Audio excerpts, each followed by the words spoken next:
حسین حسین حسین حسین حسین حسین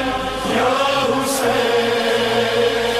حسین الغریب الغریب الحسین حسین الشہید الشہید الحسین حسین الغریب الغریب الحسین حسین الشہید الشہید الحسین لا حول ولا قوة الا باللہ العلی العظیم اعوذ باللہ من الشیطان اللعین الرجیم بسم اللہ الرحمن الرحیم الحمد للہ رب العالمین والصلاة والسلام علی سید الانبیاء والمرسلین خاتم النبیین ابی القاسم محمد اللہم صلی علی محمد وآل محمد ثم الصلاة والسلام على أهل بيته الطيبين الأطهرين المعصومين المنتجبين ولعنة الله على أعدائهم أعداء الله أجمعين أما بعد فقد قالت زينب بنت علي عليهم الصلاة والسلام وكيف لا تقول ذلك وقد نقعت القرح واستأصلت الشعف وتهتف بأشياخك زعمت أنك تناديهم فلتردن وشيق موردهم ولتعودن أنك شللت وبكمت ولم تكن قلت ما قلت وفعلت ما فعلت. جناب زینب سلام اللہ علیہ کے شام کے خطبے کی روشنی میں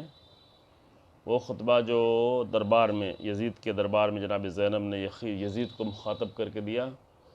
اس کی روشنی میں جس موضوع پر گفتگو ہو رہی ہے وہ ہے مفہوم عزت و ذلت جناب زینب علیہ مقام بی بی زینب کی نظر میں، بی بی زینب کی نگاہ میں. تو جناب زینب سلام اللہ علیہ نے جو عزت کا مفہوم عملی طور پر پیش کیا، اپنی عزت، اہل بیت کی عزت، دین کی عزت، قرآن کی عزت اور حق کی عزت کے لیے جو کچھ عملی کارنامہ انجام دیا بی بی نے، اس سے حقیقی عزت کا مفہوم ہماری نگاہوں کے سامنے آتا ہے. وہ چیزیں جس کو عام طور سے عزت سمجھا جاتا ہے اور مادی چیزوں میں الجھ کر اپنی پوری زندگی کو مادی مسائل میں گرفتار کر کے انسان کچھ مادی چیزیں حاصل کر کے اپنے آپ کو عزت دار سمجھنے لگتا ہے، یا کچھ لوگ اور بڑے پیمانے پہ جا کر حکومت اور اقتدار اور بڑی شہرتیں حاصل کر کے اگر اپنے آپ کو عزت دار سمجھتے ہیں، تو وہاں جناب زینب سلام اللہ علیہ نے عزت کا حقیقی مفہوم اپنے عمل سے بیان فرمایا. اور وہی مفہوم جو قرآنی مفہوم ہے. کل آپ کے سامنے عرض کیا گیا کہ الہی انسانوں کا اپنا کوئی نظریہ ہوتا ہی نہیں ہے، اپنی کوئی سوچ، اپنی کوئی آئیڈیالوجی، اپنی کوئی فکر نہیں ہوتی. ان کی ساری سوچ جو ہوتی ہے وہ سب کے سب الہی رنگ میں اور الہی سانچے میں ڈھلی ہوتی ہے. اور جناب زینب سلام اللہ علیہ اپنے بھائی کی طرح اپنے بھائی کے مقصد حسین بن علی سلام اللہ علیہ کے مقصد پر پورے اخلاص کے ساتھ، پورے شکر پروردگار کے ساتھ، پورے خالصانہ طور پر عشق پروردگار کے ساتھ جو مرحلے طے کر رہی ہیں، تو ایک ایسی بی بی کی نگاہ میں پھر جو کچھ بھی نظریہ، جو کچھ بھی سوچ ہوتی ہے، پھر وہ اپنی سوچ نہیں ہوتی، وہ در حقیقت الہی سوچ ہوتی ہے، جو میراث کے طور پر جناب زینب سلام اللہ علیہ کو اپنے بھائی سے، سب سے پہلے تو اپنے بھائی سے، اور اس کے پہلے اپنے بابا، اپنی ماں اور اپنے نانا پیغمبر اکرم صلی اللہ علیہ وآلہ وسلم سے یہ میراث ملی تھی، جو انبیاء کی میراث. لہذا قرآنی نگاہ سے اگر دیکھیں تو قرآن جو ہے، اگر عزت کا جو مفہوم ہے، حقیقی مفہوم، وہ بیان کیا گیا آپ کے سامنے کہ عزت جو ہے وہ قرآن کی نگاہ میں، اور اصل عربی زبان میں بھی، عربی لینگویج میں عزت یعنی صلابت، مضبوطی، سختی، حق پر مضبوطی سے باقی رہنا، اللہ کی ذات عزیز ہے۔ قرآن میں بہت مرتبہ یہ کلمہ تکرار ہوا ہے، عزیز، اللہ کی صفت عزیز یعنی عزت والا، یعنی کہ یہ وہ ذات ہے کہ جو کسی بھی طرح کی حق کے لیے اور کسی بھی طرح کی نرمی اور کسی طرح کی ذلت اور کسی طرح کی سستی کو قبول نہیں کر سکتا، یعنی ذلت ناپذیر، رسوائی ناپذیر۔ عزیز یعنی یہ کہ جو رسوائی ناپذیر ہو۔ رسوائی کے معنی بھی آپ کے سامنے بیان کیے گئے، ذلت کیا، معاف کیجیے اردو میں رسوائی لفظ بولا جاتا ہے، فارسی میں بھی، لیکن عربی میں ذلت کا جو لفظ ہے اس کے معنی بیان کیے کہ چونکہ عزت کے مقابلے میں ہے، لہذا عزت کے معنی سختی اور صلابت، تو ذلت کے معنی نرمی کی، جو قرآن میں بھی یہ آیتیں استعمال ہوئی ہیں کہ جیسے اولاد کے لیے کہا گیا اپنے والدین کے سامنے، ایک اہم مسئلہ ہے کہ والدین کے سامنے انسان کس طرح سے نرمی سے، نرم لہجے میں، نرم زبان میں، نرم رفتار میں، وَاخْفِضْ لَهُمَا جَنَاحَ الذُّلِّ، یہ قرآن کہتا ہے والدین کے سامنے، لہما یعنی دونوں کے سامنے تم کس طریقے سے نرمی کے ساتھ پیش آؤ، بچوں سے کہتا ہے۔ البتہ قرآن میں یہ ایک الگ موضوع اور بہت ہی اہم انسانی اور سماجی موضوع ہے، چونکہ بہرحال ہر انسان رشتے سے جڑا ہوتا ہے، ایک رشتہ ہر انسان کے وجود میں آنے والے ہر انسان کا ایک رشتہ ہے والدین کا۔ اب یہ کہ کس کو کتنے دن تک والدین کی نعمت نصیب ہوتی ہے، یہ انسان کی اپنے مقدرات پر طے ہے،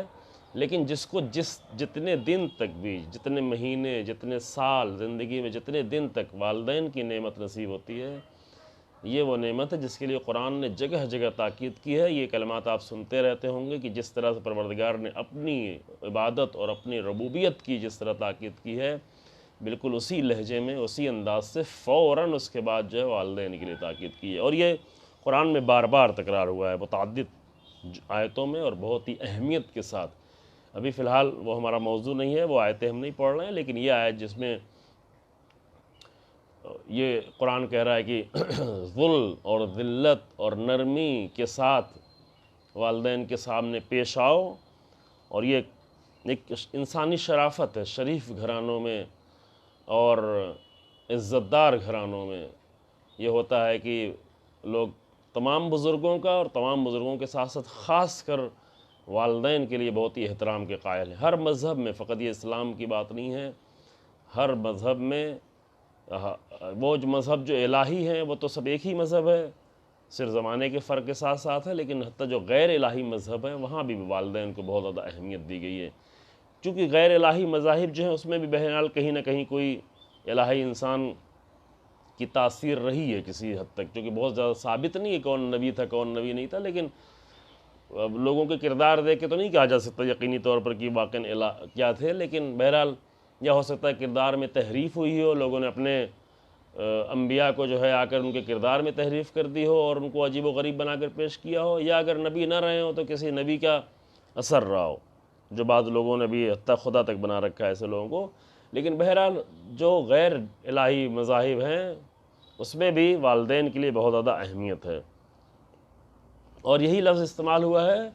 جو عرض کیا گیا کہ زمین کے لیے، کہ قرآن کہتا ہے کہ هو الذی جعل لکم الارض ذلولا، اللہ کی وہ ذات ہے جس نے تمہارے لیے زمین کو ذلول یعنی نرم قرار دیا ہے، فامشوا فی مناکبہا وکلوا من رزقہ، پھر جو ہے اس میں چلو، اس کے رزق کو کھاؤ، اس سے جو رزق نکلتا ہے اسے استفادہ کرو۔ یہ معنی کی بات تھی جو آپ کے سامنے کل ہی عرض کر دی گئی کہ یہ عزت و ذلت کا اصل بنیادی معنی ہے، اور یہ چیز اگر انسان سمجھ لیتا ہے کہ عزت یعنی حق کے لیے مضبوطی اور سختی، باطل کے مقابلے میں مضبوطی اور سختی، ذلت یعنی یہ کہ باطل کے سامنے نرم ہونا، بالکل اپوزٹ معنی ہو جائے گا۔ ذلت یعنی یہ کہ باطل کے سامنے نرم ہوتا چلا جائے انسان، اور حق کے مقابل میں اظہار قوت کرے، حق کے مقابل میں جو ہے اپنی صلابت کا اظہار کرے، کہ جس سے تاریخ بھری پڑی ہے۔ ابھی ہم تاریخ کے بہت سارے نمونے آپ کے سامنے پیش نہیں کر سکتے، لیکن تاریخ میں آپ خود نمونے ڈھونڈ لیں کہ کیسے نمونے تمام انبیاء کے ساتھ، ائمہ کے ساتھ یہ مسائل پیش آتے رہے۔ وہ لوگ جو صاحبان عزت تھے وہ انبیاء کے ساتھ، اولیاء کے ساتھ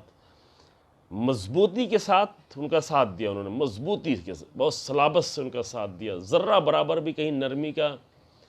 حق کے معاملے میں ذرہ برابر نرمی کا ثبوت نہیں دیا۔ لوگوں کے سامنے نرم تھے، مومنین کے سامنے نرم تھے، عام انسانوں کے سامنے نرم تھے، چاہے وہ کسی بھی مذہب کے انسان اس کے سامنے نرم تھے، ان کا رویہ، ان کا طور طریقہ، ان کا بیہیو، ان کی زبان، یہ سب بہت نرم تھی، لیکن باطل کے مقابلے میں بہت ہی سخت تھے، کہ جو قرآن پیغمبر اکرم صلی اللہ علیہ وآلہ وسلم اور ان کے ساتھیوں کے، رسول اللہ کے ساتھیوں کے لیے فرماتا ہے کہ محمد رسول اللہ والذین معہ اشداء علی الکفار رحماء بینہم، کہ رسول اللہ، ان کے ساتھی، ان کے اصحاب کی صفت یہ ہے کہ وہ باطل کے سامنے بہت ہی شدید ہیں، بہت ہی مضبوط ہیں،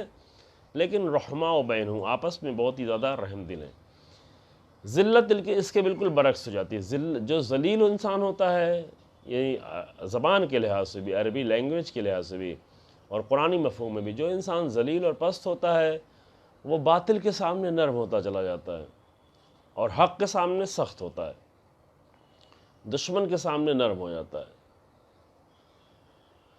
مثلا امام علیہ السلام کے لشکر میں دشمن کے ہتھ کنڈوں کے سامنے لوگ نرم ہو گئے، اور امیر المومنین کے سامنے آ کر بہت سختی دکھا رہے، تلوار نکال کے کھڑے ہوئے کہ اگر آپ میری بات نہیں مانیں گے تو آپ کو قتل کر دیں گے۔ یہ پستی ہے، یہ واقعاً یہ تاریخ کی دردناک ذلت ہے کہ دشمن کے فریب، دشمن کے دھوکے کے سامنے نرم پڑ گئے،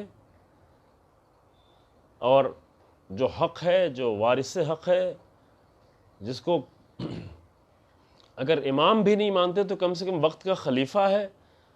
اس کے سامنے تلوار لے کے کھڑے ہوئے ہیں، اور پھر اس کے بعد بہت ساری ذلتیں مقدر ان کا بنتی چلی گئیں، اور ذلت ہی کے ساتھ ان کو ختم بھی کیا گیا۔ امیر المومنین کہ ان کو مار دو سب کو، یہ اگر رہیں گے تو فتنہ بنتے رہیں گے، اس فتنے کو میرے سوا اور کوئی نہیں ختم کر سکتا۔ خوارج کا فتنہ،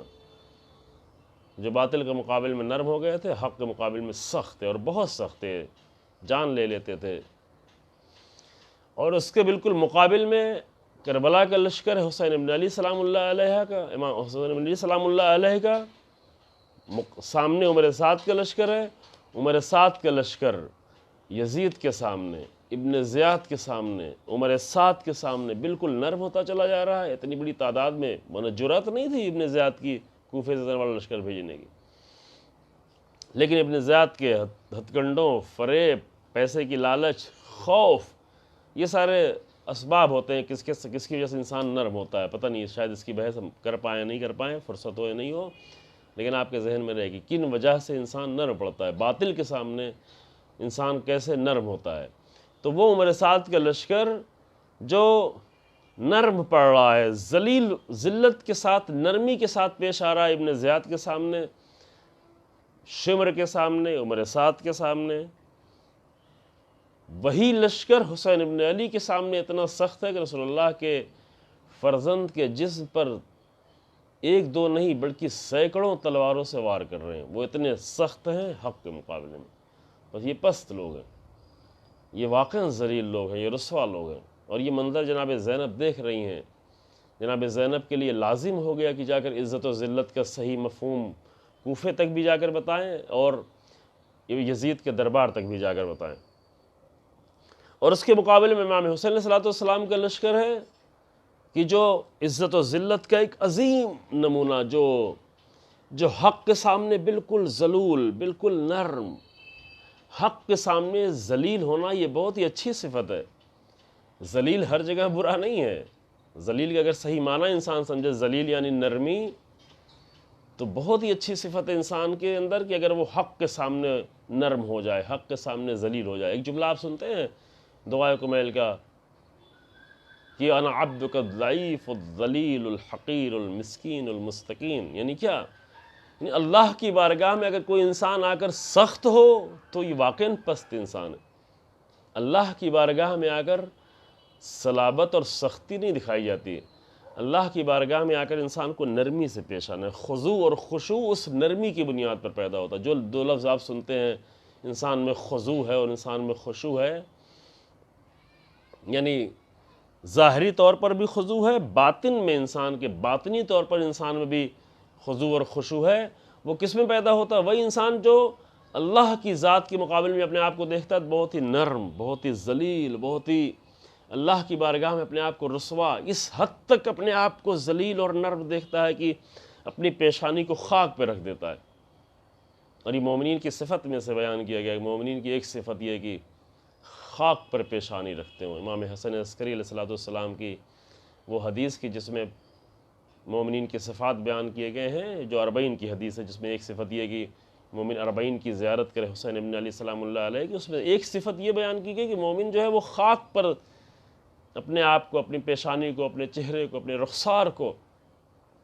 یعنی اس حد تک اپنے آپ کو نرم کرے، اس حد تک اپنے آپ کو ذلیل کرے۔ وہ جس کے لیے کہا گیا کہ تم باقتل کے مقابلے میں بہت ہی مضبوطی سے ڈٹے رہو، ذرہ برابر بھی سستی نہ دکھاؤ، ذرہ برابر بھی کمزوری نہ دکھاؤ، وہ جب اللہ کی بارگاہ میں آتا ہے تو اپنے آپ کو امیر المومنین جیسی ذات، وہ عزت و صلابت کی ذات جو عزت کا نمائندہ تھا، وہ اپنے آپ کو کہتا ہے کہ انا عبدک الضعیف الذلیل الحقیر المسکین المستقیم۔ یہ سارے کلمات امام استفادہ کر رہے ہیں، مسکین بھی ہیں، مستقیم بھی ہیں، ضعیف بھی ہیں، ذلیل بھی ہیں، حقیر بھی ہیں۔ کیوں؟ اس لیے کہ حقیقی عزیز کی ذات عزیز کی بارگاہ میں ہے، عزت والے پروردگار کی بارگاہ میں۔ لہذا یہ بات ہم ایک دو آیتیں پڑھ کے آگے بڑھ جاتے ہیں، اور یہ پھر وہ جو آپ کے سامنے نقطہ عرض کرنا ہے اسی مطلب سے کہ قرآن جو کہتا ہے کہ اگر واقعاً انسان کو عزت چاہیے ہے تو عزت کہاں سے جا کے لے؟ جناب زینب سلام اللہ علیہ نے بتا دیا کہ انسان جو ہے ہتھکڑیاں اور بیڑیاں پہننے سے انسان رسوا نہیں ہوتا۔ اگر یہ دیکھیں کہ وہ کس سے جڑا ہوا ہے، کس کے لیے سب کچھ کر رہا ہے، اور کون حقیقی مالک ہے عزت کا۔ یہ جو قرآن کہتا ہے اللہم مالک الملک تؤتی الملک من تشاء وتنزع الملک ممن تشاء وتنزع الملک ممن تشاء وتعز من تشاء وتذل من تشاء، وہ جسے چاہتا ہے عزت دیتا ہے، وہ جسے چاہتا ہے ذلیل کر دیتا ہے۔ کیوں کرتا ہے؟ اس لیے کہ سرچشمہ عزت کا سرچشمہ اللہ کی ذات ہے، فَلِلَّهِ الْعِزَّةُ جَمِيعًا۔ قرآن یہ تکرار کرتا ہے، یہ کلمات جو ہے قرآن میں بار بار تکرار ہوئے ہیں۔ مثلا قرآن میں آیا ہے کہ سورہ یونس میں آیا ہے، اور سورہ نساء میں آیا ہے فَإِنَّ الْعِزَّةَ لِلَّهِ جَمِيعًا، تمام عزتیں اللہ کے لیے، سب جو بھی، یعنی انسان جس طرح کی بھی عزت چاہتا ہے وہ عزت اللہ کے لیے۔ یہی ہے کہ مومنین سے فرمایا کہ یہ بہت ہی بنیادی نقطہ ہے، یہ 2 سال پہلے عرض کیا گیا ہے، اس لیے میں اشارہ کر کے آگے بڑھ جاؤں کہ وہ لوگ کہ الذین یتخذون الکافرین اولیاء من دون المؤمنین ایبتغون عندہم العزہ، وہ لوگ جو مومنین کو چھوڑ کر دوسروں کو جا کر اپنا ساتھی بناتے ہیں، دوسروں کو اپنا سرپرست بناتے ہیں، دوسروں کو ووٹ دیتے ہیں، دشمنوں کو، اور کبھی کبھی ملعونوں کو، اور کبھی کبھی یزید صفت انسانوں کو، وہ جو ان کو اپنا ساتھی بناتے ہیں، قرآن کہتا ہے کہ یہ جو کام کر رہے ہو، کیا یہاں پر جا کے تم عزت ڈھونڈ رہے ہو؟ ایبتغون العزت ایبتغون عندہم العزہ، کیا تم ان کے پاس جا کے عزت دیکھتے ہو؟ کس کے پاس بیٹھ گئے، کس کے پاس فوٹو کھچا لیا، کس کے ساتھ ہماری تصویر آ گئی، کس حاکم کے ساتھ، کس بادشاہ کے ساتھ، کس وزیر کے ساتھ، کس کے ساتھ ہمارا اخباروں میں ذکر آ گیا، کیا تم اس میں عزت ڈھونڈ رہے ہو؟ یہ قرآن کے آیت کا مفہوم آپ کے سامنے پیش کر رہا ہوں کہ مومنوں کو چھوڑ کر، اہل ایمان کو چھوڑ کر، ان کے طریقوں کو چھوڑ کر، ان کے انداز کو چھوڑ کر، یہ سب کچھ چھوڑ کر جا کر ان ایسے ملعون لوگوں کے ساتھ بیٹھ کر جو ہے وہاں پہ عزت تم حاصل کرنا چاہتے ہو۔ کبھی شرم آتی ہے، واقعاً افسوس ہوتا ہے کہ نہیں معلوم، شاید مفہوم عزت و ذلت نہیں سمجھا ہے، لہٰذا ایسے لوگ ایسے حقیر لوگوں کے پاس جا کر احساس عزت کرتے ہیں۔ تو قرآن ایسے لوگوں کو مخاطب کرتا ہے۔ یہ سورہ نساء کی آیت نمبر 139 ہے، 139، جا کے اس پہ غور کریں، ہم زیادہ دیر تک یہاں پہ نہیں رک پائیں گے، کہ جب ایسے پست لوگوں کے سامنے انسان جا کر عزت دیکھ رہا ہوتا ہے جو واقعاً پست ہیں، خوب ظاہر پست لوگوں کے پاس انسان جا کر عزت اپنی ڈھونڈے گا تو وہ بھی پست ہوگا، لیکن قرآن ان کو علاج بتاتا ہے۔ قرآن نہیں چاہتا کہ انسان اس طرح ذلیل لوگوں کے ساتھ جا کر اپنی عزت ڈھونڈے، لہذا قرآن نے ان کو نسخہ بتایا عزت کا۔ قرآن کہتا ہے کہ فَإِنَّ الْعِزَّةَ لِلَّهِ جَمِيعًا، عزت اللہ کے لیے ہے، عزت کا سرچشمہ اللہ کی ذات ہے۔ تم اللہ پر بھروسہ کرو ان سب کو چھوڑ کر، تو تمہیں اللہ عزت دینے والا ہے۔ اور سورہ یونس کی آیت نمبر 65 میں قرآن نے فرمایا کہ وَلَا يَحْزُنْكَ قَوْلُهُمْ إِنَّ الْعِزَّةَ لِلَّهِ جَمِيعًا۔ بعض لوگ اگر پیغمبر اکرم صلی اللہ علیہ وآلہ وسلم کو ایسے الفاظ سے یاد کرتے تھے، اس طرح بلاتے تھے، اس طرح پکارتے تھے، رسول اللہ کو رسوا کرنا چاہتے تھے، معاذ اللہ، رسول اللہ کے ساتھ جو رویہ اپناتے تھے، تاریخ کے عظیم ترین اور عزیز ترین اور شریف ترین انسان کے ساتھ جو رویہ ہوتا تھا وہ یہ کہ رسول اللہ کی کسی نہ کسی طرح توہین کی جائے۔ زبان کے ذریعے سے توہین کرتے تھے، عمل کے ذریعے سے توہین کرتے تھے، پتھر مار کے توہین کرتے تھے، کوڑا ڈال کے توہین کرتے تھے، اور بہت سارے طریقے اپناتے تھے، کسی اشاروں سے توہین کرتے تھے۔ رسول اللہ آتے تھے، گزرتے تھے حرم کے پاس سے، وہ اشارے کرنا شروع کرتے تھے، تفریح کرنا شروع کرتے تھے، یہ سارے طریقے اپناتے تھے تاکہ رسول اللہ کو رسوا کریں۔ جس طرح جناب نوح کو رسوا کرنا چاہا، جس طرح دیگر انبیاء کو رسوا کرنا چاہا اپنے اشاروں سے، کنایوں سے، تو قرآن رسول اللہ کو یہ حالت دیکھ کر کبھی کبھی رسول اللہ کو تکلیف ہوتی تھی۔ ہم تو ان کو نجات دینا چاہتے ہیں، ہم تو انہیں جنت تک لانا چاہتے ہیں، ہم تو ان کی بھلائی چاہتے ہیں، یہ ہمیں اس طرح سے نقصان پہنچانا چاہتے ہیں اور رسوا کرنا چاہتے ہیں۔ تو وہاں پر قرآن نے کہا کہ فَلَا يَحْزُنْكَ قَوْلُهُمْ، اے میرے رسول ان کی باتیں، ان کے اشارے، ان کے کنائے، ان کے زبان، ان کا بیان، یہ کوئی چیز آپ کو محزون نہیں کرے۔ آپ کو محزون ہونے کی ضرورت نہیں ہے، آپ کو رنجیدہ خاطر ہونے کی ضرورت نہیں ہے۔ کیوں؟ اس لیے کہ ان کے رسوا کرنے سے آپ نہیں رسوا ہونے والے ہیں، اس لیے کہ ان العزت للہ جمیعا۔ پھر یہ آیت تکرار ہو رہی ہے یہاں پر کہ عزت جو ہے سب کے سب، تمام عزت جو ہے وہ اللہ کے لیے ہے، پروردگار کی ذات کے لیے اور پروردگار کی طرف سے۔ پھر اس عزت کو اللہ نے وسعت کے ساتھ بیان کیا کہ یہ اللہ، جب یہ عزت اصل میں اللہ کی ہے، البتہ صرف عزت کے لیے نہیں، ہر صفت، ہر قانون، ہر چیز کے لیے ہے۔ یہ بحث جو ہے بنیادی یہ ہے، بہت توحیدی بحث ہے۔ کوئی بھی اچھی صفت اگر انسان کو چاہیے تو اس کا سرچشمہ اللہ کی ذات ہے، چاہے علم ہو، چاہے حکمت ہو، چاہے طہارت ہو، چاہے بلندی ہو، چاہے فضیلت ہو، اسی میں سے عزت ہے۔ عزت کے لیے قرآن کا، چونکہ اصل میں عزت اللہ کے لیے ہے، لہذا قرآن سورہ منافقون کی آیت ہم بھی پڑھتے ہیں آپ کی خدمت میں۔ منافقون کا قرآن ذکر کرتا ہے کہ منافقوں کی حالت یہ تھی کہ وہ آ کر جب رسول اللہ کو دیکھتے تھے اور مسلمانوں کو دیکھتے تھے، شروع میں جو مسلمان تھے بہت سارے لوگ غریب بھی تھے، جو لوگ غریب نہیں تھے وہ ایسے بھی اپنا گھر بار چھوڑ کے آ گئے تھے، جو بھی کچھ ان کا سرمایہ تھا، گھر تھا، سب مکے میں چھوڑ کے مدینے آ گئے تھے، اس لیے مجبوراً ان کو غریب ہونا ہی پڑا تھا۔ لہذا وہ مدینے میں آنے کے بعد کہتے تھے کہ اگر کچھ موقع ملے، جنگ میں جاتے تھے، کہتے تھے یہ لوگ کیا ہیں، یہ کیسے لوگ ہیں، ان کے پاس نہ دولت ہے، نہ سرمایہ ہے، نہ گھر بھی، ابھی بعض لوگ پاس گھر بھی نہیں تھا، اپنے گھر تو چھوڑ کے آ گئے تھے، تو کہاں رہتے؟ ایک پلیٹ فارم بنا دیا تھا مسجد کے پاس، بہت سارے لوگ وہی، جو لوگ فیملی والے تھے ان کو گھر بنا کے دے دیا گیا تھا مسجد کے کنارے کنارے، لیکن جو لوگ فیملی والے نہیں تھے تو ان کو ایک پلیٹ فارم بنا دیا تھا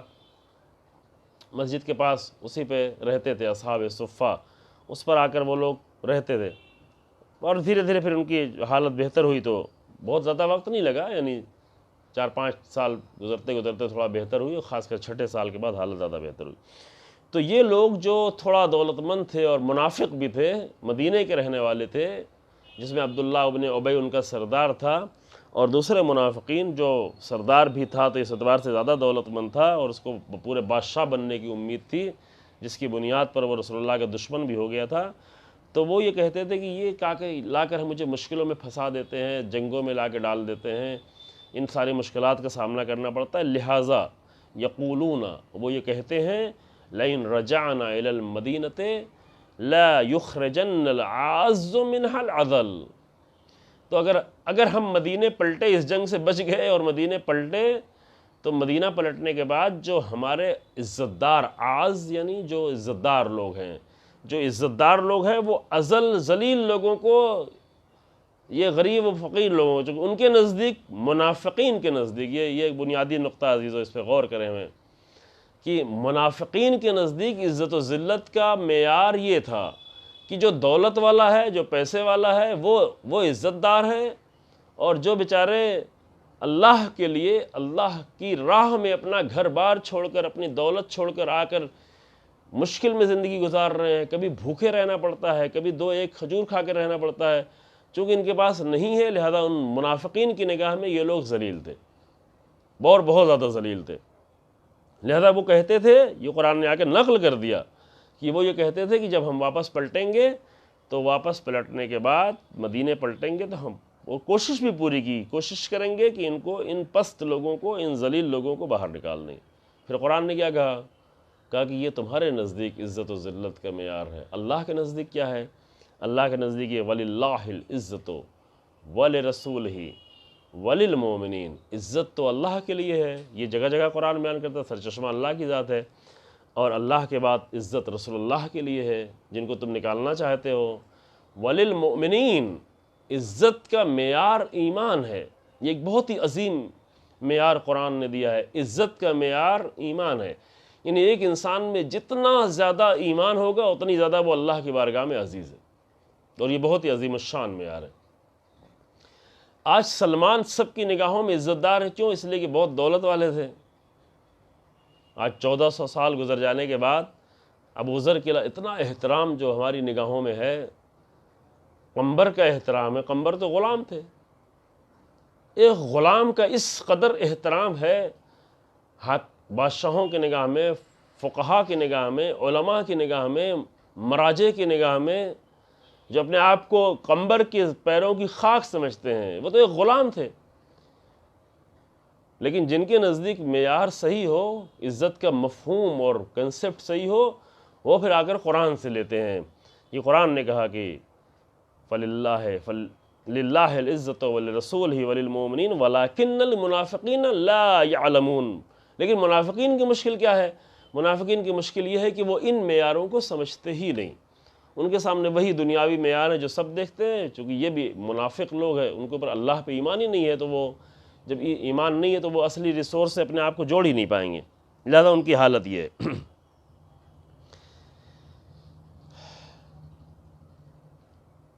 پھر قرآن جو ہے ایک آیت اور پڑھتے ہیں، آج یہ قرآن کی اہم آیتیں سن لیں، ساری آیتیں نہیں پڑھ پائیں، جو عزت کے بارے میں قرآن میں بہت زیادہ آیتیں ہیں، یہ بہت ہی اہم موضوع عزیزو، اور ہماری بحث بہت زیادہ، چونکہ صرف قرآنی بحث نہیں ہے، اور قرآن کے ساتھ ساتھ روایات بہت زیادہ ہیں عزت کے بارے میں، عزت و ذلت دونوں مفہوم کے بارے میں، شاید بعض روایات بھی پیش کی جائیں آپ کے سامنے، لیکن ایک آیت جو ہے سورہ مائدہ کی 54 نمبر آیت ہے، یہ بہت ہی اہم مسئلہ ہے، بہت ہی بنیادی آیت ہے، لہذا وہ بھی آپ کے سامنے پڑھتے ہیں کہ قرآن کہتا ہے یا ایھا الذین آمنوا من یرتد منکم عن دینہ، اے وہ لوگ کی جو ایمان لے آئے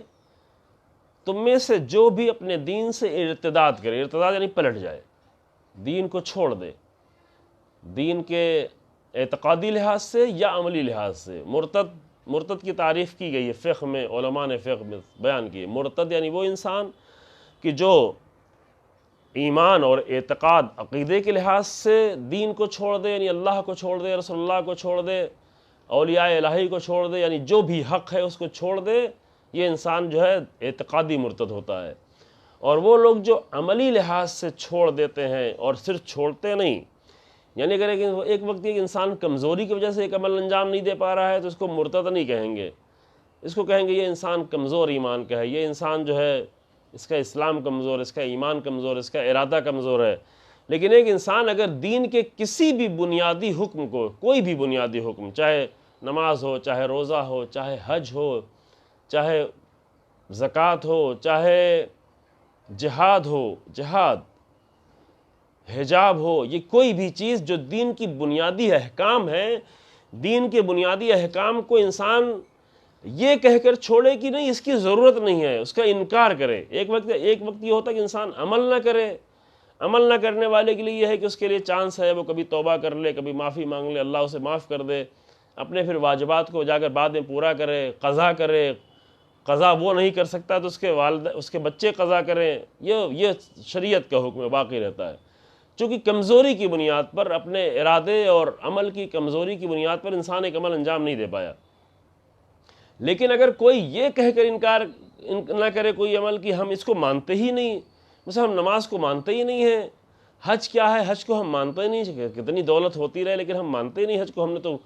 فلاں زیارت تو کر لی ہے نا، تو حج کیا ہوتی ہے۔ تو اگر کوئی اس طرح سے انکار کرے تو یہاں پر بہت ہی واضح طور پر تمام مراجع اور سارے بزرگوں کا اور روایات اور سب اس پہ دلالت کرتی ہیں کہ یہ انسان جو ہے عملی طور پر مرتد ہو جاتا ہے۔ عملاً کسی بھی دین کے رکن کا انکار کرے وہ انسان مرتد ہو جاتا ہے۔ یہ بنیادی مسئلہ ہے، اس لیے میں زور دے کے بیان کر رہا ہوں، یہ سمجھیں مومنین۔ بہت سارے ہمارے جوان دھوکے میں آتے ہیں، اگر کچھ دھوکے باز لوگ، فریب کار لوگ اور دین کا سودا کرنے والے لوگ آ کر بہت ہی اچھے جوانوں کو اور مخلص جوانوں کو، جو واقعاً مخلص جوان ہیں، جو اہل بیت سے عشق کرتے ہیں، جو دین سے عشق کرتے ہیں، لیکن آ کر دین کے کسی رکن سے انہیں بیزار کر دیتے ہیں۔ اور چونکہ ان کے اندر بھی عمل کرنے کی ہمت نہیں رہتی ہے، ارادہ کمزور رہتا ہے، تو عمل نہ کریں ایک اور مسئلہ، انکار کریں یہ مسئلہ بہت زیادہ سخت ہو جاتا ہے، یعنی کئی گنا زیادہ سخت ہو جاتا ہے۔ عمل نہ کرنا بعد میں توبہ ہے، معافی ہے، بہت سارے طریقے ہیں، لیکن عمل سے انکار کر دینا کہ اس کو ہم مانتے نہیں، یہ انسان کو مرتد کر دیتا ہے۔ اور قرآن کہتا ہے کہ یا ایھا الذین آمنوا من یرتد منکم عن دینہ، اے مومنو، یہ ظاہر مومنوں کی بات ہو رہی ہے، عام لوگوں کی بات تھوڑی نہیں ہو رہی کہ مرتد ہو گئے، نہیں، یہ مومنوں کی بات ہو رہی ہے، اس پہ زیادہ توجہ کریں۔ جو صاحبان ایمان ہیں ان کے لیے کہا جا رہا ہے، اے وہ لوگ کہ جو ایمان لا چکے، جو مومن ہو، جو نیک تھے، جو بھلے تھے، جو اچھے بھی تھے، جو سب کچھ کرتے تھے، لیکن خود دھوکہ کھا کر یا کسی کے دھوکے میں آ کر اگر کوئی تم میں سے مرتد ہو جائے، یعنی دین سے پلٹ جائے، تو فَسَوْفَ يَأْتِ اللَّهُ بِقَوْمٍ، تو اللہ ان قریب ایک ایسی قوم کو لائے گا کہ يُحِبُّهُمْ وَيُحِبُّونَهُ، کہ اللہ اس قوم سے محبت کر رہا ہوگا اور وہ قوم اللہ سے محبت کر، یعنی دونوں کا یہ عشق کا اور محبت کا رابطہ ہوگا۔ اللہ ایسے مومنوں سے محبت کرے گا اور وہ بھی اللہ سے، یعنی ان کی اصلی محبت جو اللہ کی ہوگی، یعنی وہ رسول اللہ سے محبت کریں گے تو بھی اللہ کے لیے، انبیاء سے محبت کریں گے تو اللہ کے لیے، قرآن سے محبت ہے، مثلا انسان قرآن کو اٹھا کر چومتا ہے، قرآن کو اپنے سینے سے لگاتا ہے، قرآن کو مس کرتا ہے، قرآن کو پیشانی سے لگاتا ہے، کیوں؟ قرآن میں کیوں؟ قرآن سے محبت کیوں ہے؟ قرآن سے محبت صرف اور صرف اللہ کے لیے، جو اللہ کا کلام ہے، جو ساری محبتوں کا مرکز بھی اللہ کی ذات ہے، جس طرح عزت کا مرکز اللہ کی ذات ہے، اسی طریقے سے محبتوں کا بھی سرچشمہ اللہ کی ذات ہے۔ تو وہ لوگ جو واقعی مومن ہیں، وہ جس سے بھی محبت کرتے ہیں وہ اللہ کے لیے، اہل بیت سے محبت کرتے ہیں، رسول اللہ سے محبت کرتے ہیں، امیر المومنین سے محبت کرتے ہیں، امام حسین علیہ السلام سے محبت کرتے ہیں، اصحاب حسینی سے محبت کرتے ہیں۔ کیوں کرتے ہیں؟ اللہ کے لیے۔ کیوں اللہ کے لیے؟ اس لیے کہ انہوں نے اللہ کے لیے سب کچھ کیا، اللہ کے لیے قربانیاں دیں، اور اللہ کا حکم ہے کہ اپنے فیملی سے محبت کریں، اپنے گھر والوں سے محبت کریں، یہ سب بھی اللہ کے لیے ہے۔ قوم سے محبت کریں، انسانوں سے محبت کریں، اللہ کے بندوں سے محبت کریں، کہ ایک بہت بڑا چیپٹر اور بہت ہی خوبصورت چیپٹر ہے، اللہ کے لیے محبت کرنا اور اللہ کے لیے نفرت کرنا، حبا للہ و بغضا للہ،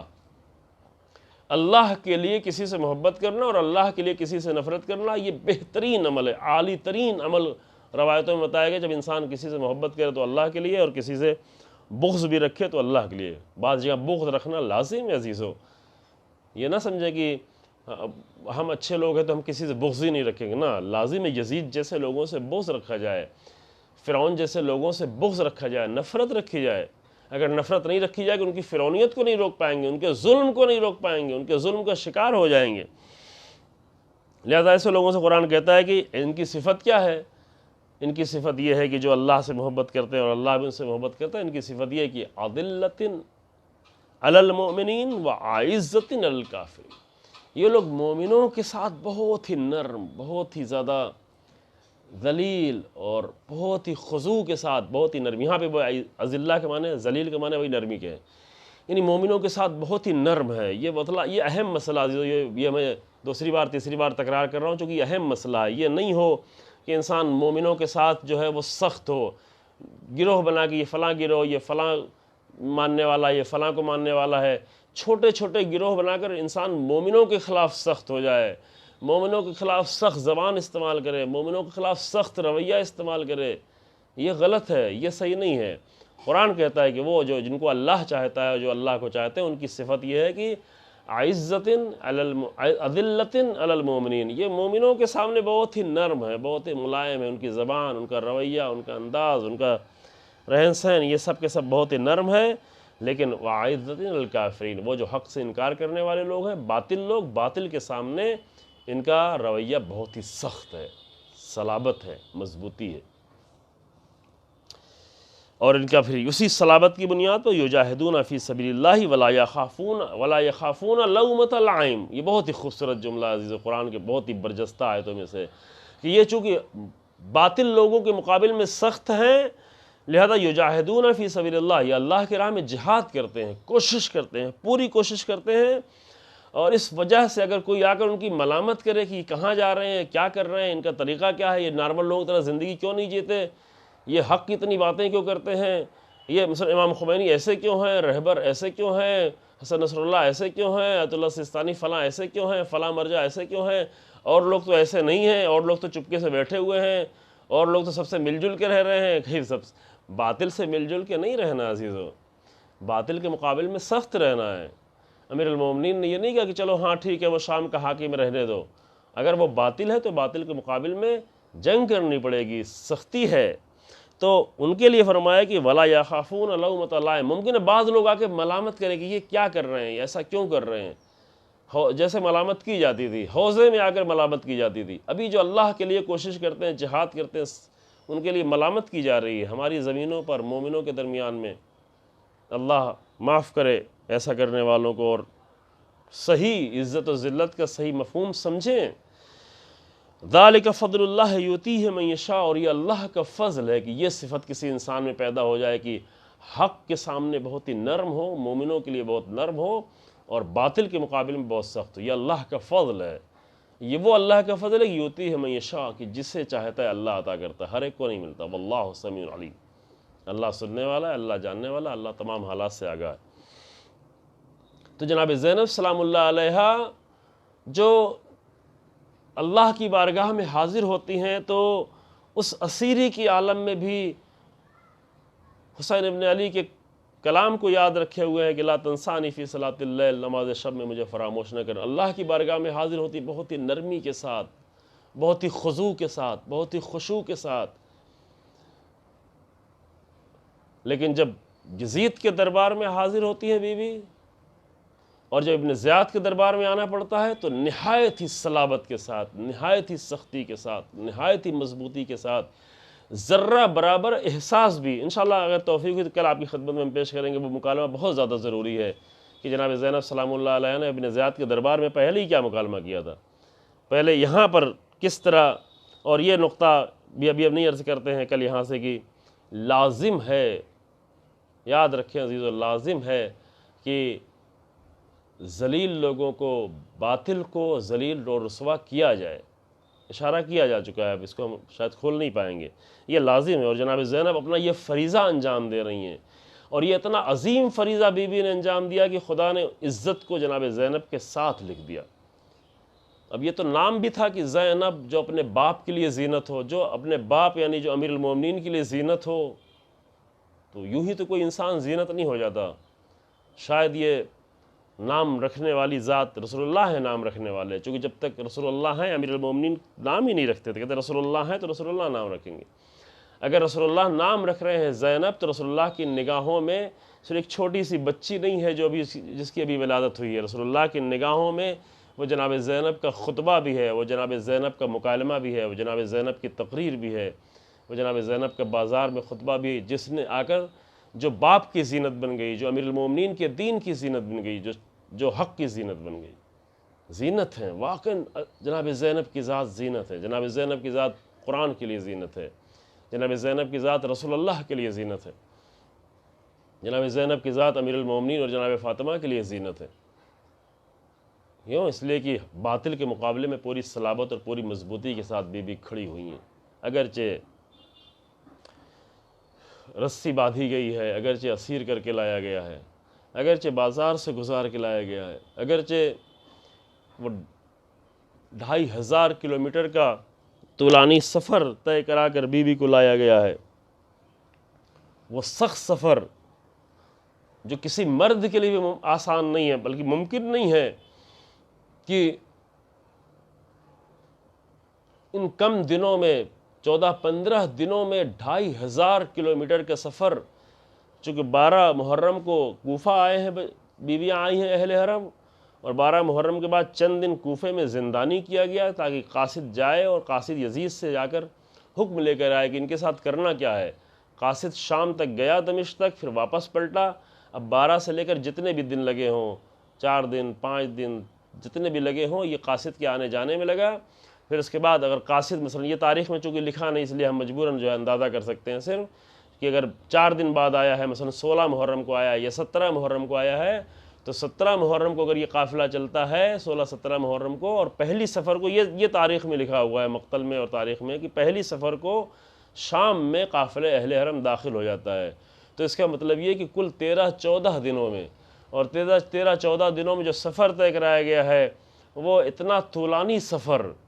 یہ کہ ان کو انعام کی لالچ تھی، یہ کہ کسی نہ کسی طرح جلدی پہنچیں اور جلدی پہنچیں، دربار میں پہنچیں، اور اس دربار میں پہنچ کر اپنے آپ کو عزت سے دیکھیں کہ ہم اتنا بڑا کارنامہ انجام دے گئے۔ اللہ اکبر، یہی وہ پستیاں ہیں، یہی وہ ذلتیں ہیں عزیزوں، یہی وہ ہے کہ جہاں عزت و ذلت کا مفہوم نہیں سمجھا گیا۔ وہ ملعون شمر اور اس کے ساتھ رہنے والے ملعون یہ سمجھتے تھے یزید کے دربار میں جا کر ہم عزت دار ہو جائیں گے، اور یہ اہل حرم جو ہے وہ رسوا ہوں گے، چونکہ اسیر ہے، بیڑیوں میں ہے، جکڑے ہوئے ہیں۔ لیکن جناب زینب وہیں جا کر بتائیں گی کہ عزت و ذلت کا صحیح مفہوم کیا ہے، کس طرح لایا گیا۔ میرے پاس یہاں پر ایک نقشہ موجود ہے، لیکن میں آپ کو یہاں سے دکھا نہیں سکتا یہ پورا نقشہ، کہ اگر پہلے مصائب یہ پڑھا جا چکا ہے، جو مومنین جو جہاں چنئی کے مومنین ہیں وہاں پہ سن چکے ہوں گے، اور بھی جگہوں پہ پڑھا جا چکا ہے کہ کوفے سے لے کر دمشق تک کا جو سیدھا راستہ ہے، یعنی ایسٹ سے ویسٹ، بالکل سیدھا ایسٹ سے ویسٹ کا سیدھا راستہ ہے، وہ تقریباً 1,500 کلومیٹر کے آس پاس پڑتا ہے۔ لیکن بیویوں کو کوفے سے دمشق نہیں لے جائے گا، کوفے سے یعنی ایسٹ سے ویسٹ کا یہ ڈائریکٹ راستہ، مشرق سے مغرب کا راستہ طے نہیں کرایا گیا، بلکہ ایسٹ سے پہلے آخر شمال تک لے جائے، عراق کے بالکل آخری حصے تک، موصل تک لے جایا گیا۔ موصل اب جا کے نقشے میں دیکھیں، بیویوں کو موصل تک لے جایا گیا، نارتھ تک بالکل لے جایا گیا، نارتھ سے پھر جو ہے ویسٹ کی طرف لے کے چلے تو ترکی میں داخل ہوئے اور آگے بڑھے، پہلے سیریا میں داخل ہوئے، پھر کچھ ترکی کے حصے میں داخل ہوئے، پھر یہ ویسٹ کا پورا راستہ طے کرنے کے بعد پھر ساؤتھ کی طرف نیچے آئے، یعنی وہ جو راستہ سیدھے مشرق سے مغرب کا تھا وہ پہلے نارتھ لے گئے، پھر نارتھ سے پھر مغرب لے گئے، مغرب سے پھر نیچے ساؤتھ تک آئے تاکہ یہ راستہ طے ہو۔ پھر نیچے آنے کے بعد پھر سیریا میں داخل ہوئے، سیریا سے اور آگے بڑھ کے لبنان میں داخل ہوئے، لبنان سے پھر نکلے، پھر سیریا میں داخل ہوئے،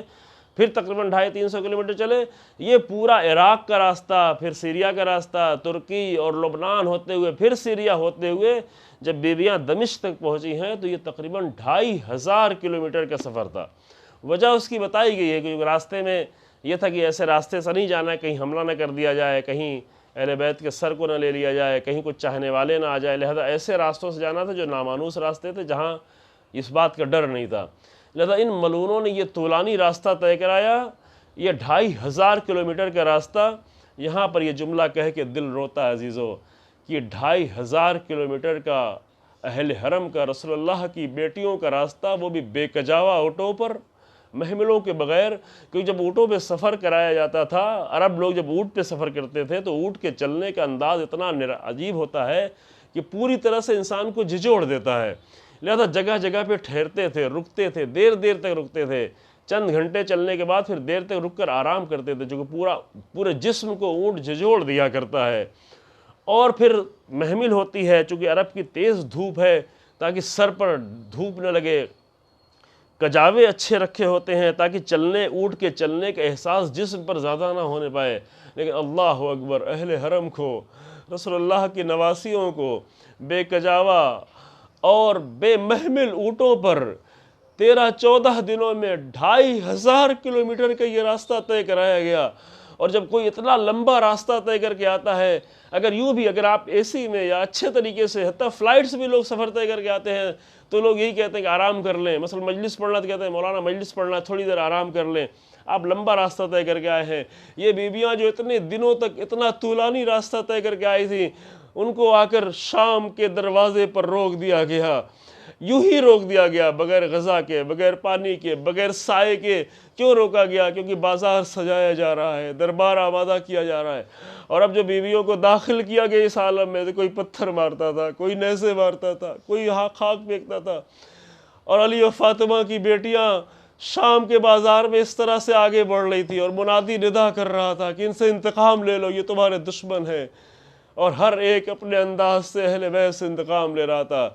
امام سید سجاد کی نگاہیں اٹھتی تھی، کبھی امام سید سجاد جو تھے پہ، کبھی جناب زینب کو دیکھتے تھے، کبھی ام کلثوم کو دیکھتے تھے، کبھی اپنی بہنوں کو دیکھتے تھے، کبھی اپنی پھوپھیوں چچیوں کو دیکھتے تھے، اور سر بار بار جھکا جا رہا تھا۔ لیکن ان ساری حالتوں کے باوجود انہوں نے جو بھی راستہ طے کیا ہے وہ عزت کے ساتھ طے کیا، اور اللہ نے آج قیامت تک کے لیے ان کو، ان سے رابطہ رکھنے والوں کو، ان سے محبت کرنے والوں کو عزت کا ذریعہ قرار دیا۔ اللہ کی بارگاہ میں دعا ہے کہ پروردگارہ ہمارے اس مختصر سے عمل کو قبول فرمائے۔ مومنین جو بانیان مجلس ہیں ان کے مرحومین کو جوار رحمت میں جگہ عنایت فرمائے، کلمہ حق کو عزت و سربلندی عطا فرمائے، کلمہ باطل کو ذلیل و رسوا فرمائے۔ اہل باطل کو اگر اہل ہدایت نہیں ہیں، ہدایت کے لائق نہیں ہیں، تو ان کو ذلیل و رسوا فرمائے۔ پروردگارہ وہ مومنین جن کو دھوکہ دیا گیا ہے، وہ جوان، وہ اچھے جوان کی جن کو دھوکہ دیا گیا ہے، لوگ دھوکہ دے کر ان کو دین سے مرتد کیے دے رہے ہیں، حق سے دور کیے دے رہے ہیں، دین کے کسی حکم سے دور کیے، پروردگارہ ان سب کو اہل بیت کے حقیقی راہ پر چلنے کی توفیق عنایت فرما۔ پروردگارہ علماء حق اور مراجع کرام کی حفاظت فرما، رہبر انقلاب کو عزت و طول عمر عطا فرما، امام زمانہ کے ظہور میں تعجیل فرما، اور ہمیں امام کے ناصروں میں قرار دے۔ ایک سورہ فاتحہ پڑھ کر بانیان مجلس کے مرحومین کی روح